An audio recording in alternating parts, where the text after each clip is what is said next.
ఇక శకుని భయంకరమైన కోపం తెచ్చుకున్నవాడై ఎంతైనా శల్యుడెలా అయితే నకుల సహదేవులకు మేనమామో, అలాగే పాపం శకుని ఆ కౌరవులకి మేనమామ. అదే పొద్దున 7గురిని చంపేశాడు ఆ భీమసేనుడు. కాబట్టి ఇక శకుని విశేషమైన యుద్ధం చేశాడు ఐరవాన్‌తో. అంటే శకుని దగ్గర గూడా భీకరమైన ఆయుధాలున్నాయి.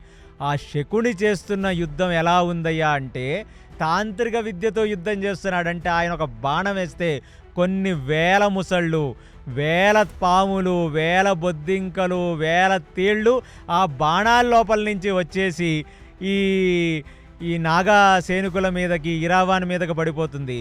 అలాగే ఇరావంతుడు కూడా వాళ్ళకంత ధీటుగా ఆ సర్పాస్త్రాలతో ఆ శకునిని, శకుని యొక్క తమ్ముళ్ళనందరినీ గూడా నిగ్రహించేస్తున్నాడు. అది చూచి అటువైపుకి ఈ దుర్యోధనుడొచ్చి, మామా మన యొక్క 7గురు తమ్ముళ్ళని చంపేశాడు ఆ భీమసేనుడు. ఇప్పటికీ ఆ భీమసేనుడిని మనం నిగ్రహించలేకపోతున్నాం. కాబట్టి ఎలా అయినా ఈ ఐరవాన్ని మనం చంపి ఇవాళ మన తమ్ముళ్ళ యొక్క రక్తం తడి ఆరకముందు ఈ ఐరవంతుడి యొక్క రక్తం మన చేతులకు అంటుకోవాలి. మామాను ఎలా అయినా వీడిని కింద పడివేయాలని ఆదేశించాడు. ఆ శకుని యొక్క తమ్ముళ్ళు విజృంభించిన వాళ్ళై, ఒకవైపు శకుని, ఒకవైపు శకుని తమ్ముళ్ళు.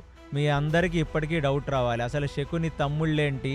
శకుని తమ్ముళ్ళందరినీ ఎప్పుడో దుర్యోధనుడు 100 మెతుకులు వేసి ఆ కారాగారంలో చంపేశాడు కదా, శకునికి తమ్ముళ్ళు ఎక్కడొచ్చారు అని. శకుని తండ్రి సులాభుడు. దాని తర్వాత శకునికి కొంత అంటే ఆ సంఖ్య దీర్ఘంగా ఉంది, అంటే చాలా పెద్ద సంఖ్య అది. 100 మందా, 108 మందా, 200 మందా, అంతమంది తమ్ముళ్ళు ఉన్నారు ఆయనకి.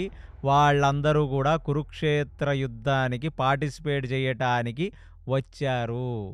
కాబట్టి ఆ శకుని యొక్క గాంధార రాజ సైనికులందరూ కూడా వచ్చారు. కాబట్టి మీరు సినిమాల్లో చూపించినట్టుగా శకుని తమ్ముళ్ళు చావలేదు, శకుని తండ్రి చావలేదు. ఎప్పుడైతే రాజసూయ యాగం జరిగిందో ఆ రాజసూయ యాగానికి శకుని తండ్రి కానుకలు తీసుకొని ధర్మరాజు దగ్గరికి వచ్చినట్టుగా మనకి వ్యాసభారతం చెప్తుంది. ఇవాళ తమ్ముళ్ళింత భీకరంగా యుద్ధం చేస్తే ఇక ఈ నాగ సైనికులకి, ఈ ఐరవానికి, ఎంటైర్ గాంధార సామ్రాజ్యంలో ఉన్న కొన్ని వందల ఏనుగులు, వందల గుర్రాలు అక్కడికి వచ్చి ఈ ఐరవాన్ని నిగ్రహించడానికి ప్రయత్నిస్తున్నాయి.